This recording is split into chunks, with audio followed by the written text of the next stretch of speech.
Hello and welcome to the video lecture session of Analog and Digital Electronics with the subject code 18CS33, which is a course taught in third semester of BE, both for Computer Science Engineering and Information Science and Engineering.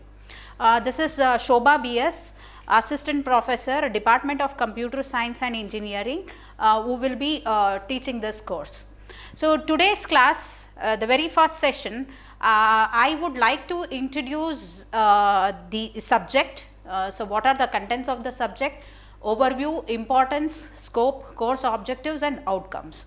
So let me start with the syllabus. Let me brush up with the syllabus, what is the course contents and what is the prerequisite for this particular course we will try to discuss. So you are aware this subject is analog and digital electronics, and you are not new to the words analog and digital electronics. So these words you have already learnt in your subject basic electronics, which is taught in your first year syllabus. So I can say to study analog and digital electronics, the prerequisite required is the study of basic electronics, which you have already done. So the content distributed in your analog and digital electronics is 20% of analog electronics and 80% of the syllabus comprises of digital electronics. So the introduction, the fundamentals to this has already been laid up in basic electronics. In the next session, I will elaborate what were the topics you had discussed in basic electronics, and in comparison we will just revisit what is to be studied in analog and digital electronics. And your entire syllabus has been framed, has been divided into 5 modules. So module 1 is analog electronics part, and coming to the rest of the modules, module 2, 3, 4 and 5, they are topics picked up from digital electronics. That is where I say 20% of your entire syllabus is analog electronics and 80% of the entire syllabus is digital electronics. Coming to module 1, so what are the topics that are to be discussed under module 1? So under module 1,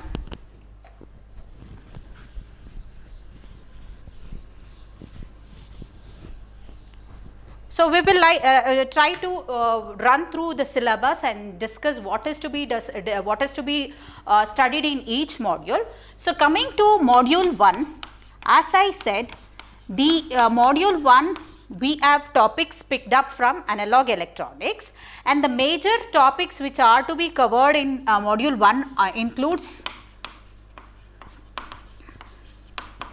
photodiodes, light emitting diodes, optocouplers,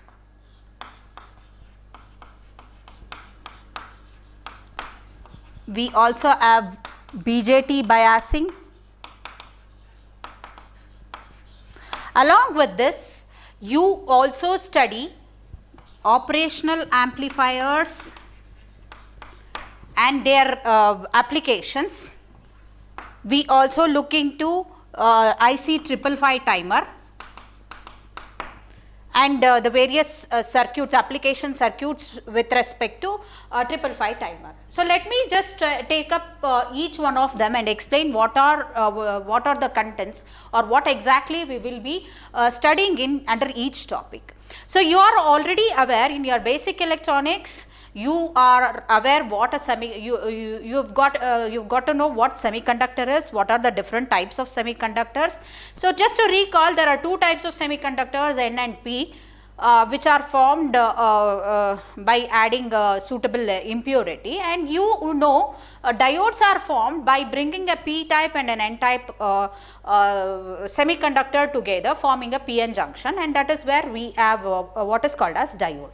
So in the previous basic electronics, you have looked into the construction of a diode, characteristics of a diode and applications of a diode. So we will extend the study of diodes to photodiodes and light emitting diodes. So as the name indicates, photodiodes are diodes whose conductivity is not dependent on the biasing. Instead, its conductivity depends on the light intensity falling on it. So, photo means light.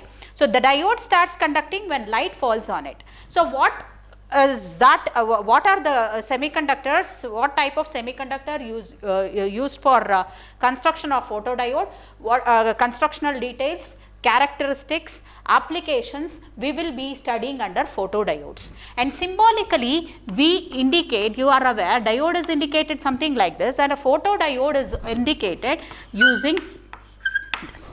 So, this indicates this particular diode conducts when light intensity is falling on it. And next we have is light emitting diode. So, this is again photo optoelectronic devices.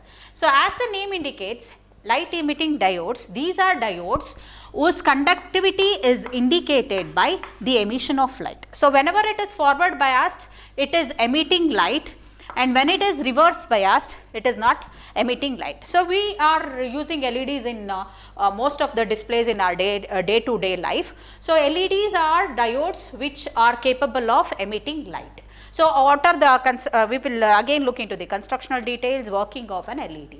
And coming to optocouplers, so optocouplers, as the name indicates, opto is your light and couplers are devices. So, if at all you want to transmit signal from one part of the circuit to another part of the circuit, what we do is we try to convert that signals into light signals and transmit it from one part to the other part. So, it is a combination of an optical transmitter and receiver which is used to transmit signals in the form of light from one part of the circuit to the other part of the circuit. So, what are the different available optocouplers? What makes the transmitter part of your optocoupler? What makes the receiver part of your optocouplers? What are the different devices that are available as optocouplers? We will be studying in the next subsequent topic. And we do have BJT biasing. So, you are aware what bipolar junction transistor is. So, what are the different circuits available for biasing your BJT? We will look into this. So, you are aware what bipolar junction transistor is.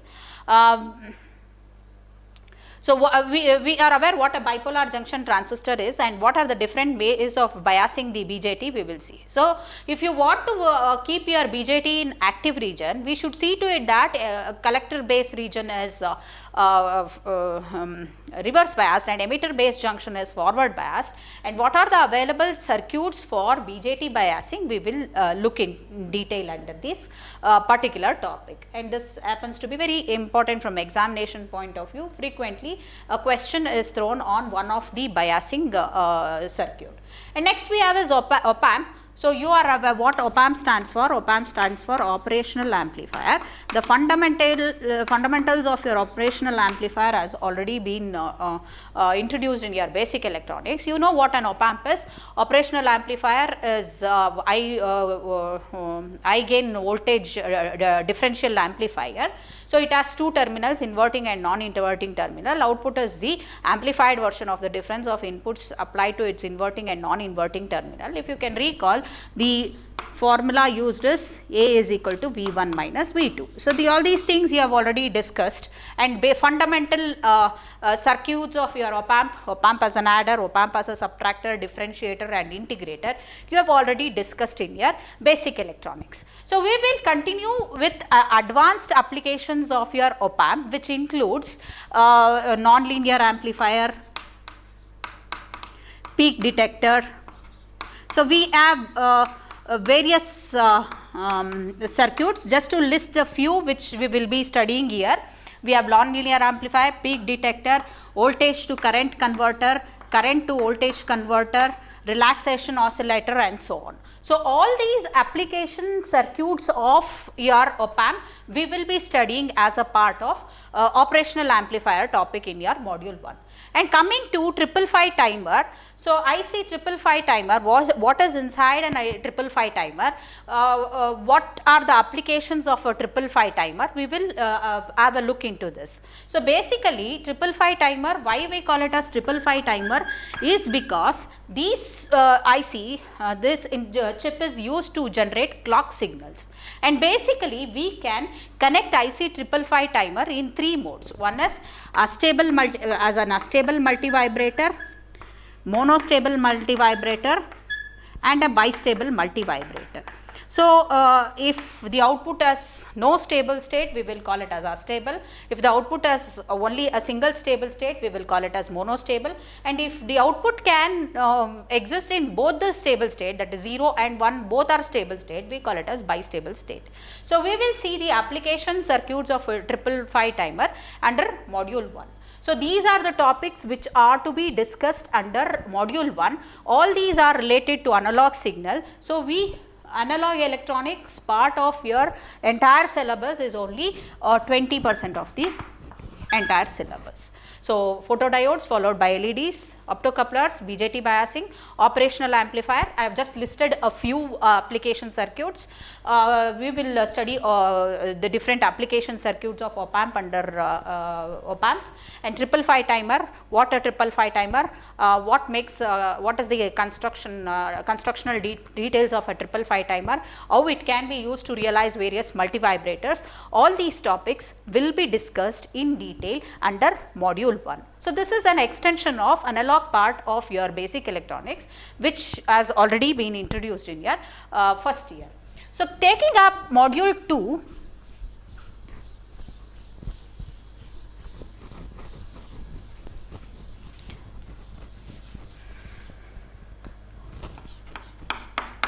so module 2, 3, 4 and 5 is all about the digital electronics. So, under module 2, we will discuss the various methods for simplifying a Boolean expression. So, you are given with a Boolean expression. A Boolean expression is an expression which represents a digital circuit. So, an expression something like this is an Boolean expression. So, this Y is an expression for output, and A, B, C are inputs. We can call them as literals. So, Boolean expression is basically an expression which is used to represent a digital circuit, and we need to simplify the Boolean expression. So, to simplify the Boolean expression, what you have already in your basic electronics, you have used Boolean algebra.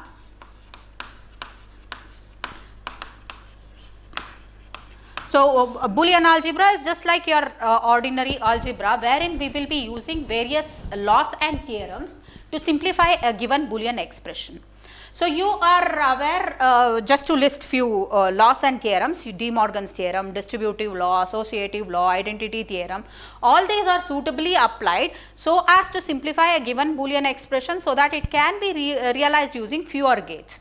So, this is what you have studied in your basic electronics. Now, in analog and digital electronics, we extend it and introduce more systematic and sophisticated ways of simplifying a given Boolean expression, and this includes Karnaugh map. Under module 2, we will in detail see what Karnaugh map method approach is used, how Karnaugh map method is applied to simplify a given Boolean expression. We also have Quine-McCluskey method, and we will adopt Patrick's method to Quine-McCluskey method to find all possible solutions, and followed by this we have what is called as map entered variable technique.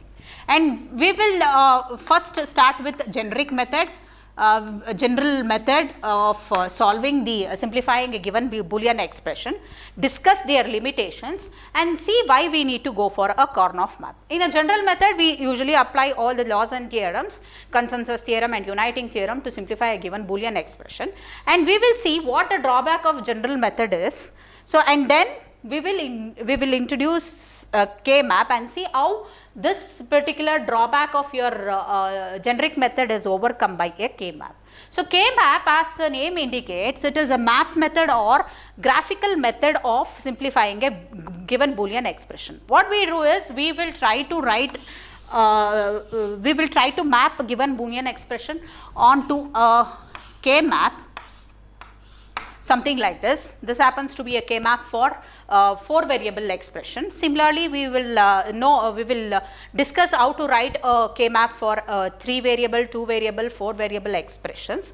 Make entries into this K-map, identify the groups, eliminate the variables, and try to simplify the given Boolean expression.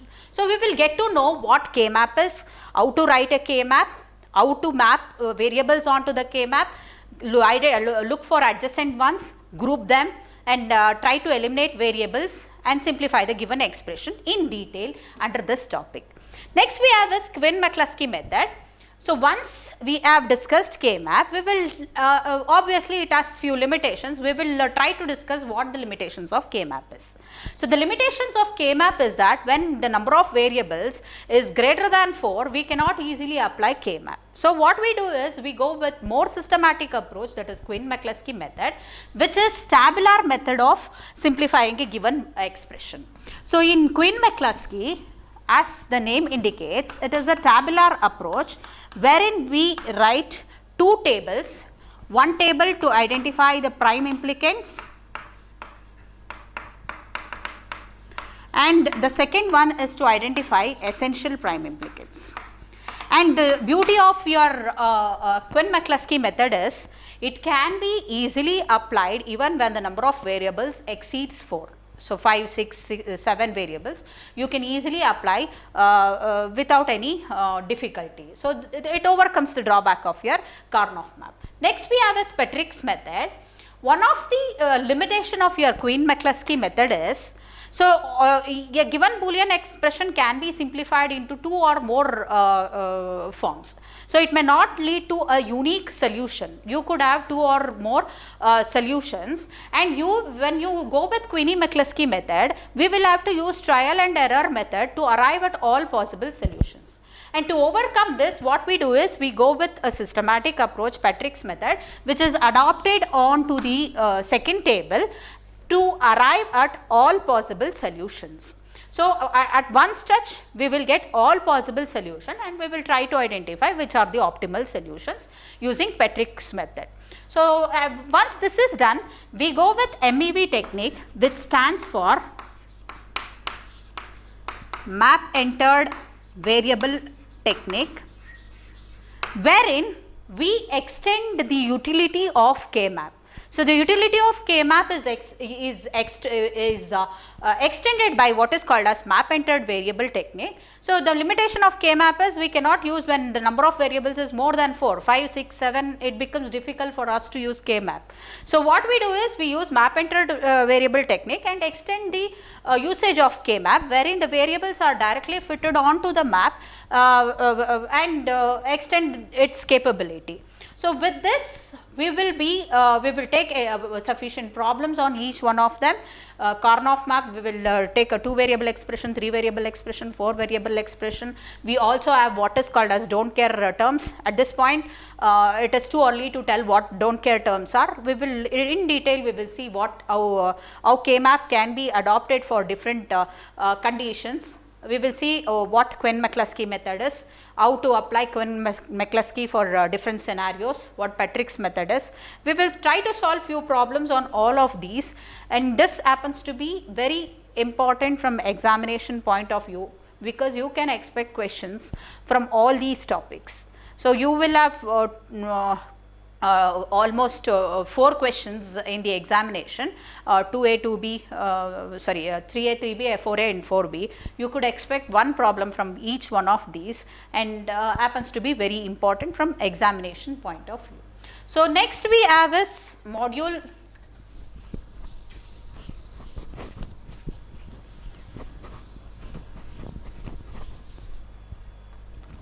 module 3. In module 3, we will see the design of combinational logic circuit and simulation using gates. So,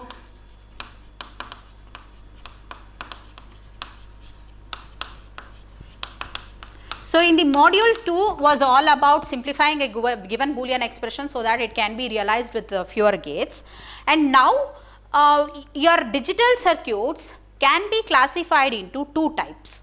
One is combinational logic circuit and the second one is sequential logic circuits.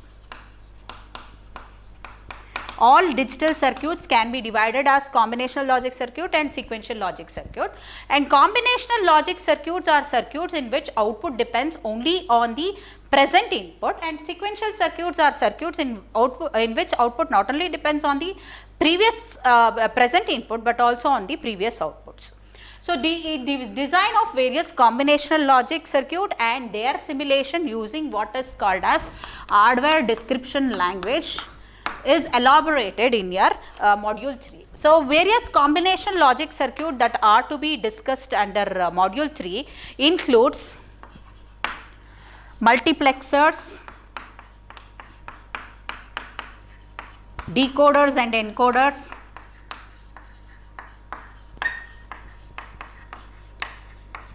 and logic devices. So, coming to multiplexers, so multiplexers are circuit which allows many signal to be combined onto a single channel. So, this is particularly of importance when you in your communication wherein you are using a single channel to transmit multiple signals.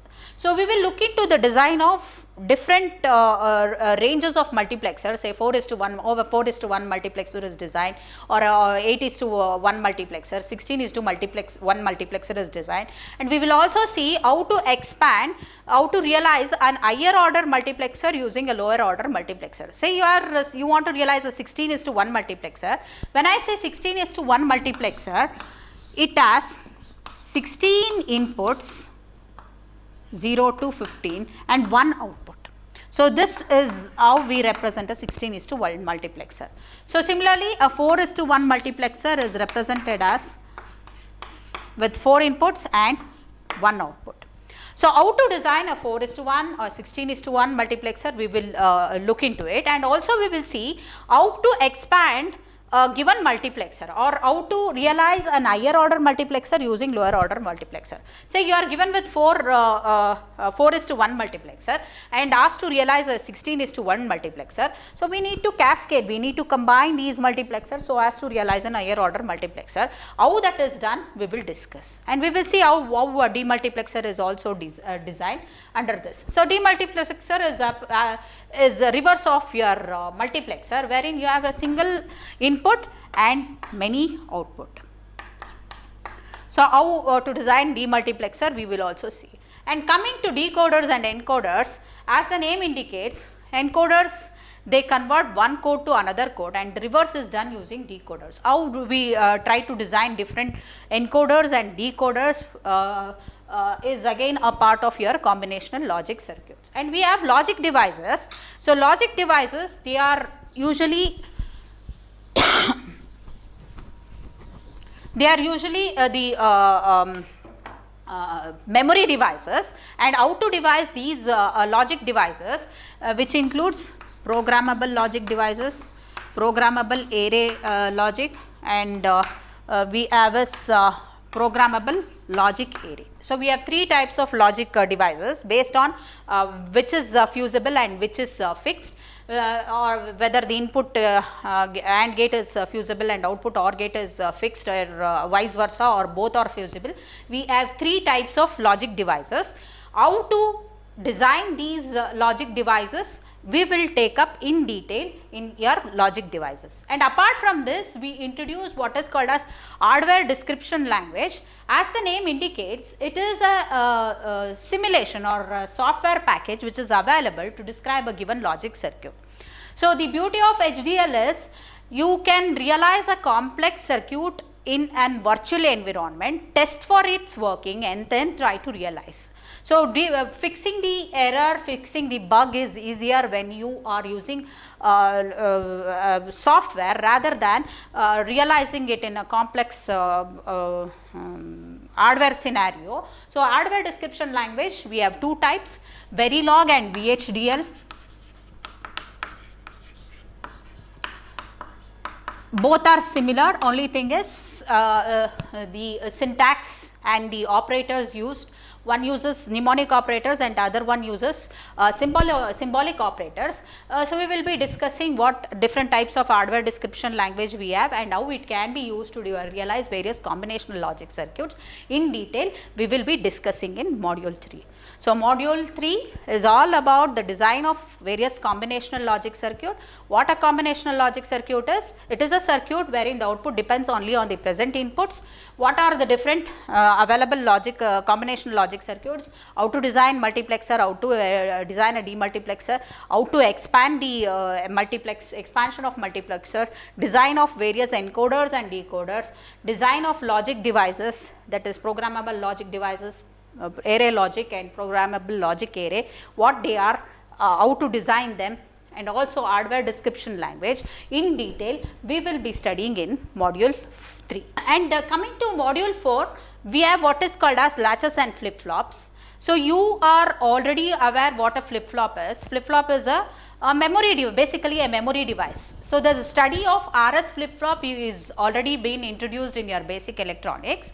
What is RS flip flop? As the name indicates, R stands for reset and S stands for set flip flop, and symbolically we represent RS flip flop something like this, and output we have Q and its complement. You just try to recall, this is already, you have already discussed this, and how an RS flip flop is constructed. It is used by cross coupling of the gates.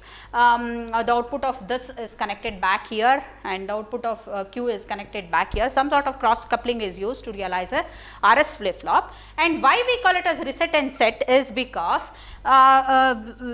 this state R pin decides whether the output is to be set or resets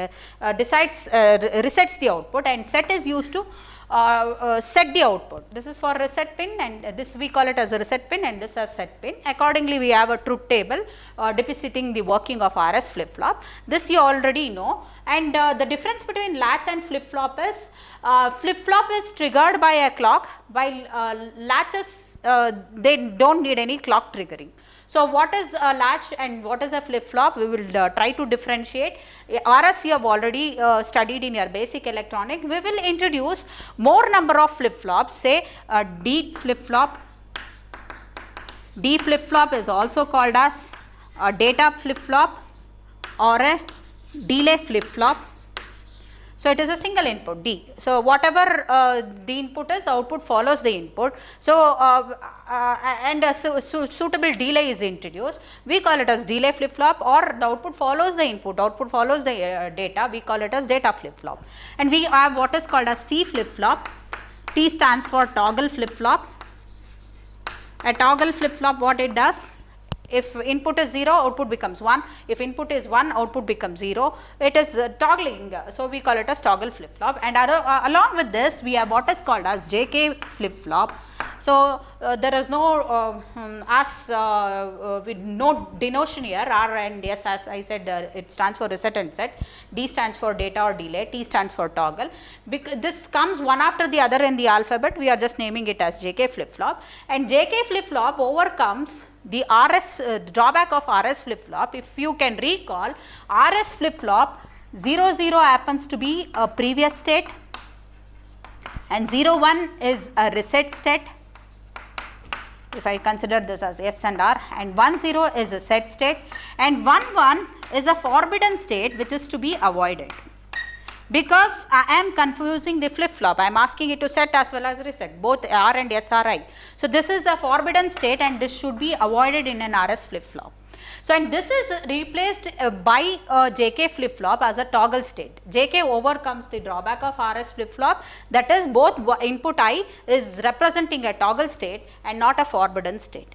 And what JK flip flop is, what is a master slave JK flip flop, all these things we will be discussing in module 4. So module 4 is basically all about the flip flops and latches, what a latch is, what a flip flop is, what are the different types, how it works, and how it is constructed. All these details we will be studying under module 4. So coming to module 5, this deals with the application of your flip flops.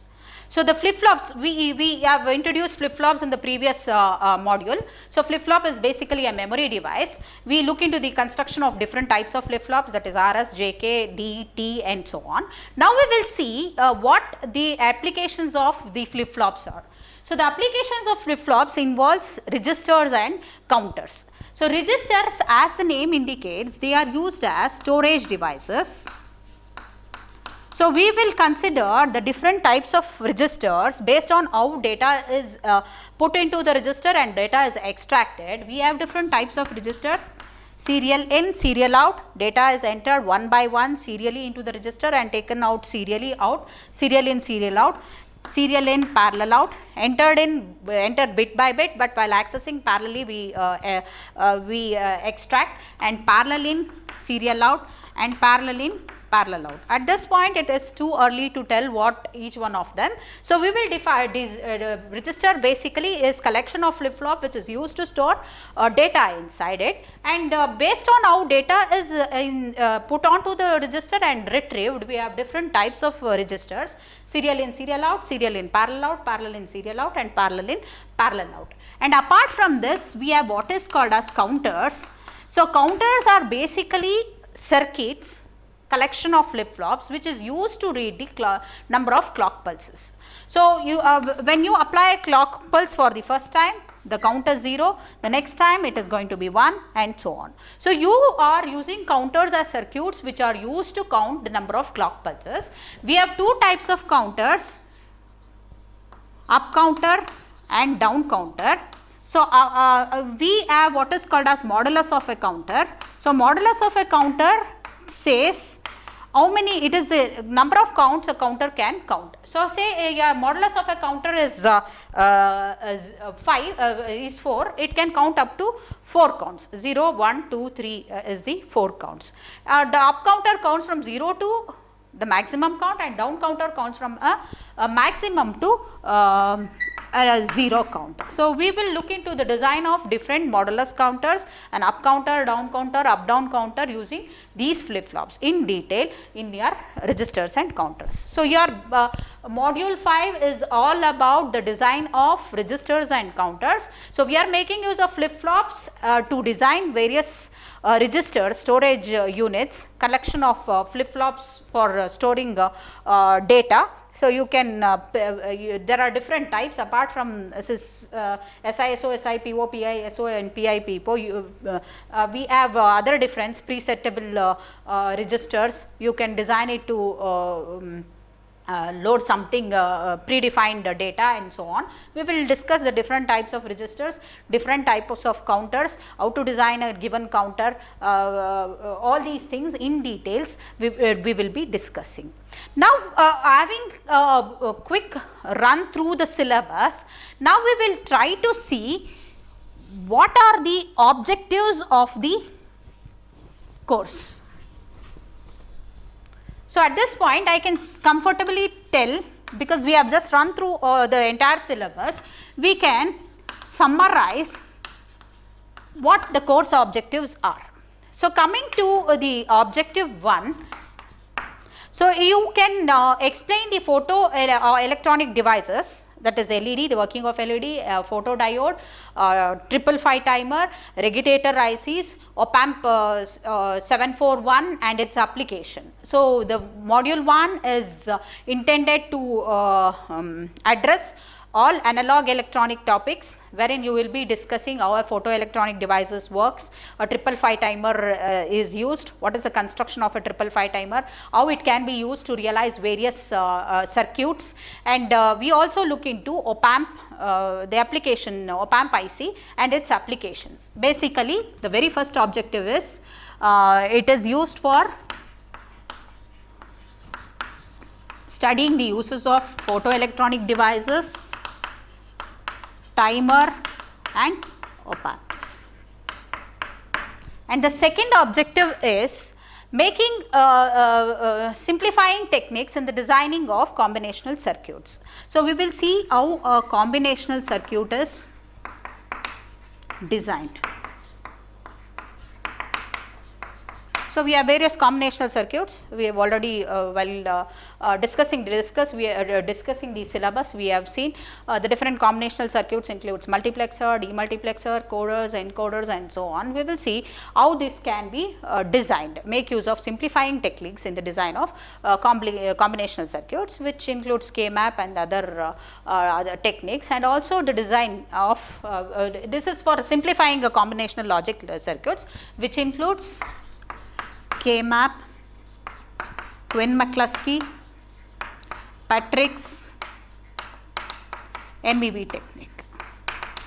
So, this is the second objective. And coming to the third objective, we will, as you are aware, the digital circuits can be classified into combinational circuits and sequential logic circuit. We will illustrate the design of various combinational circuits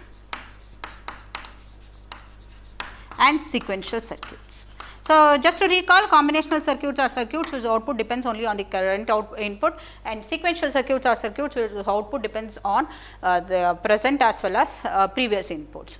And this includes the design of various multiplexers and demultiplexers, encoders and decoders. And sequential, we will introduce try to introduce the next objective is we will try to introduce the concepts of flip flops and latches, and also design the registers. And the next objective is to come up with counters. So, once we are done with all these, one last topic which is left out is we know what analog signals are. They are continuous. We also know what digital signals are.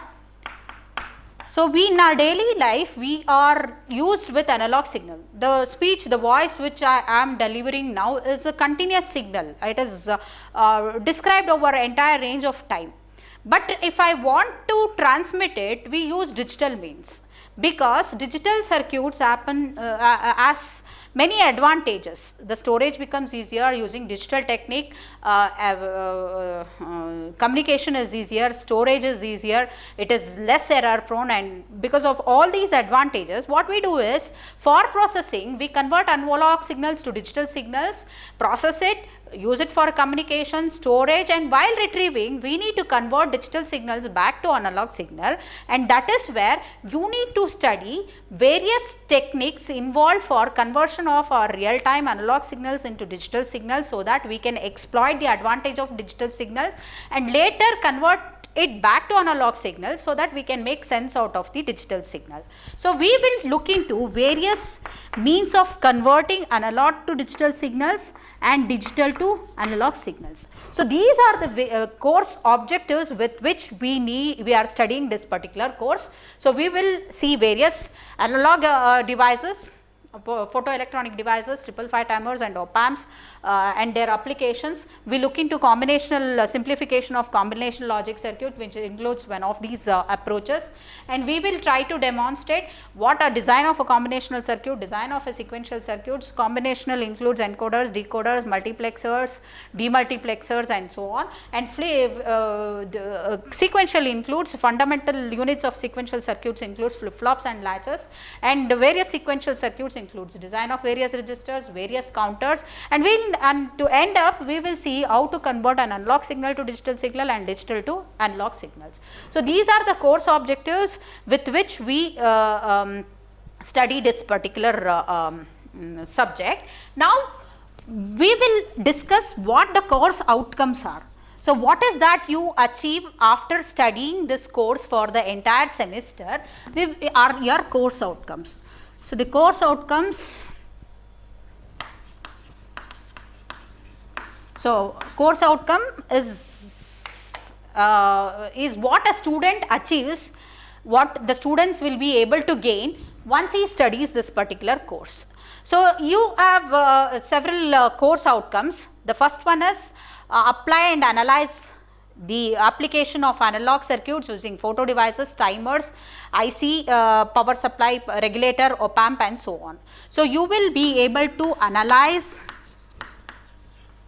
and apply the design of various analog circuits, which includes 555 timer, op-amps, optoelectronic devices and so on. So, this is what you gain at the end of the course. This is one thing you gain.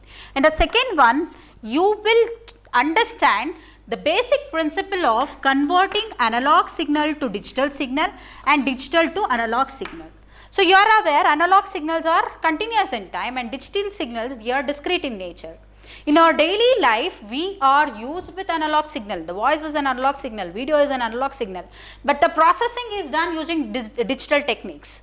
So, we use, if you want to enhance your voice, you are using digital techniques. If you want to enhance your video, you are using digital techniques, because digital signals have an advantage, various advantages, like storage is easier, it is easier to process digital signals, it is error free, it is less prone to noise. All these advantages demands you to convert analog signal to digital signal, so that processing becomes easier. And but to make sense out of these digital signals, I need to convert it back to analog signals. So, conversion of analog to digital and digital to analog is very important. So, we will explain the basic principles of analog to digital conversion and digital to analog conversion and develop the same.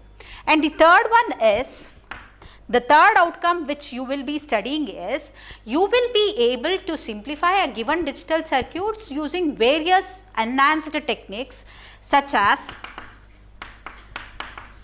simplify a given circuit using various enhanced techniques such as K-map and Quine-McCluskey method. Quine-McCluskey and their extensions we will be studying. And next next outcome which a student acquires at the end of the semester, at the end of the study of this course is, he will be able to explain the gates, flip-flops and use them. He will understand the concepts of gates, flip-flops and latches and use them for designing various data processing circuits, such as your multiplexers, encoders, decoders, and also the design of registers, the design of counters and so on. And finally, the last outcome is, the student will be able to comfortably develop simple HDL programs which represents a given circuit. So, these are the outcomes which a students will acquire by the end of this course. One is, he will be able to analyze and apply the various analog circuits, conversion of analog to digital, digital to analog, and simplifying various digital circuits using one of these techniques, and concepts of gates, flip-flops, and use them to design various data processing and registers, counters he will get to know.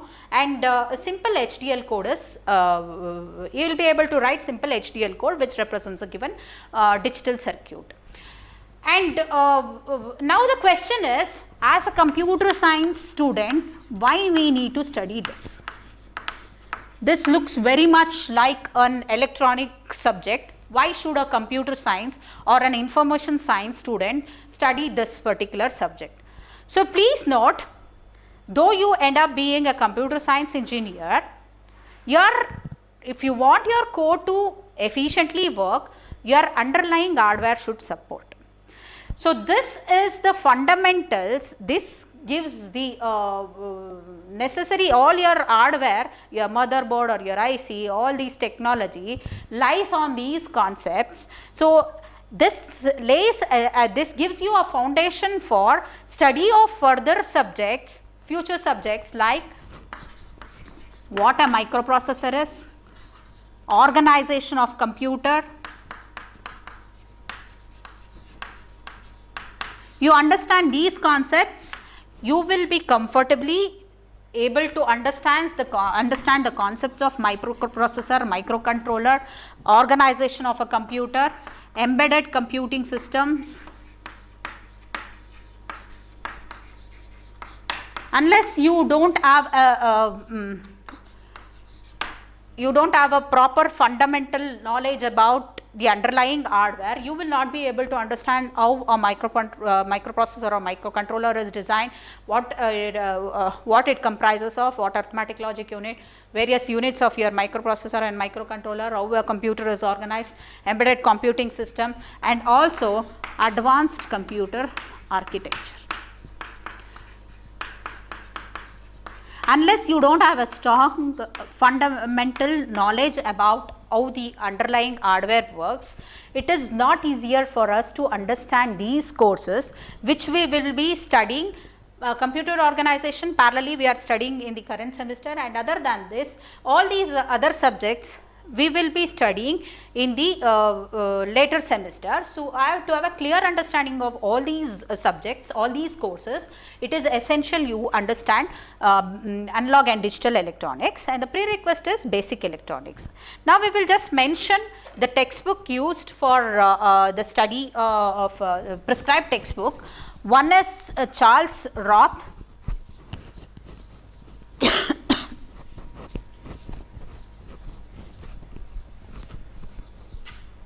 So, the prescribed textbook